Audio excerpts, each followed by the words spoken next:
When you're using measurement equipment to measure your parts, measurement error can be introduced into the system. This measurement error can result into bad part measurement data making its way to Reaction Plan Manager++. This becomes a problem because if bad measurement data is making its way to the software, it could potentially give the operator bad instructions to adjust his machine when adjustments really aren't required. To remedy that situation, there's a feature in the software called bad data monitoring.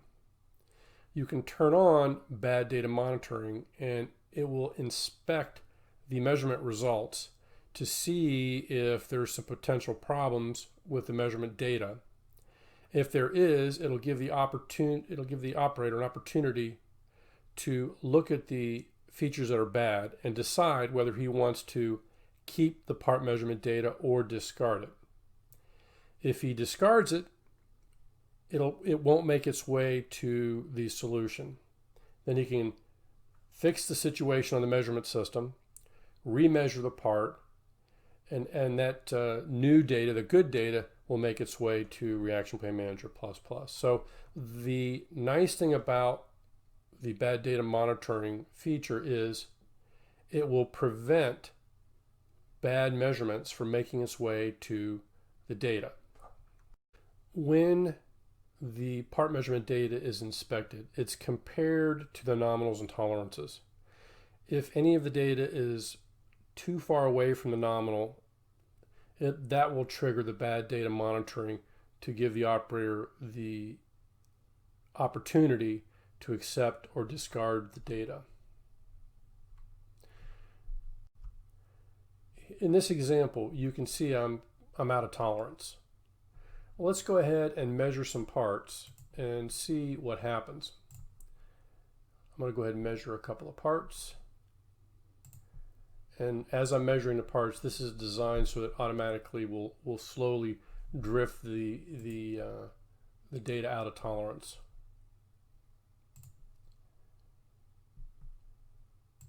Let me measure some more parts.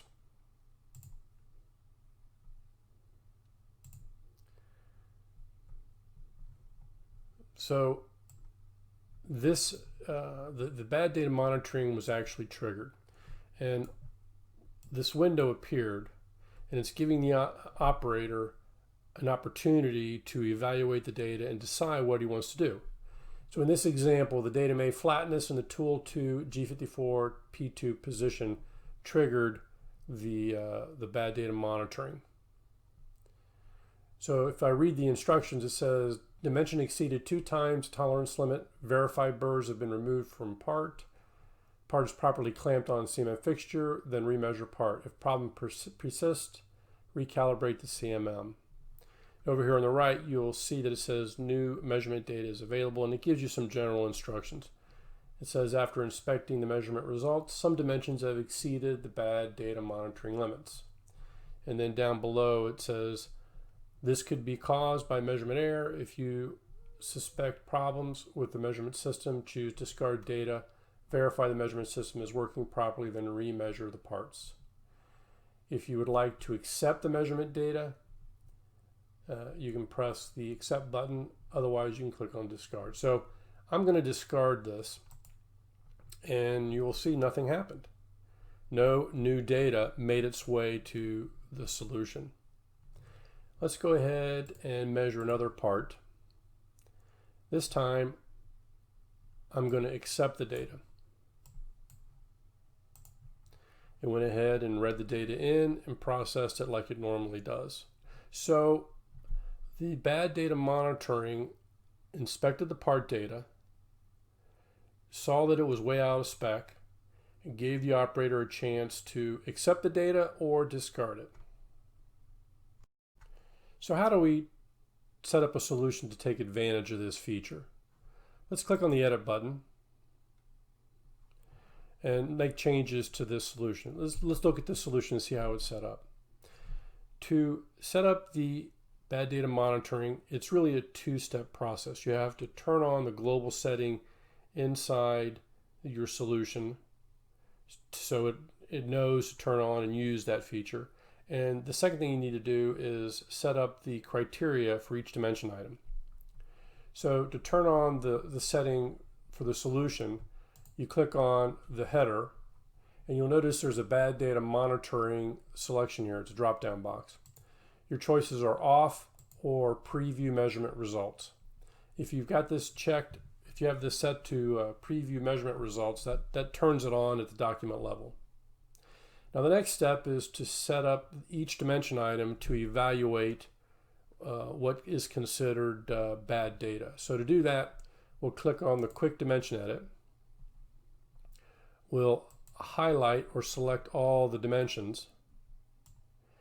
And you'll notice there's a tab up here called Bad Data Monitoring. If I click on that Bad Data Monitoring, this is where you configure each dimension item to evaluate whether the data is good or bad. You'll notice there's a Bad Data Monitoring Tolerance Multiplier. So this is actually used to figure out what the bad data monitoring limit is. So for example, in this example, I've got this set to 2. So if the feature is 2 times beyond the deviation is 2 times the tolerance limit, that'll trigger a bad data monitoring event. Here is where you put in the instructions you want the operator to see if the event is triggered. And you'll notice down here at the bottom there's a note that says, hey, if you want to use this feature, you got to make sure you turn it on at the global level, at the document level as well. So you set this up. You can tailor it to each dimension item, however you need to set it up for each dimension item. You can set it up here. If you've got a tolerance that is really tight, maybe you want to make it 4 times instead of 2 times. Once you're done with that, you apply your settings, you say okay, it's turned on, and now it's ready to go. That's really all there is to setting up and using the bad data monitoring feature. A note about the dimension items. If your dimension item is a auxiliary dimension item, has an auxiliary dimension type, or your dimension item is the data source is a link, those type of dimensions, those dimensions are not going to be evaluated for the bad data monitoring. So if I click on this datum A, and you'll see the bad data monitoring tab here. If I change the type of feature, or I should say the type of dimension to auxiliary, you'll notice it disappears. I'll go back to normal, and I'll change the data source to a link. You'll notice the bad data monitoring disappears. So if the dimension is of type auxiliary or the data source is a link, those are ignored for data monitoring purposes.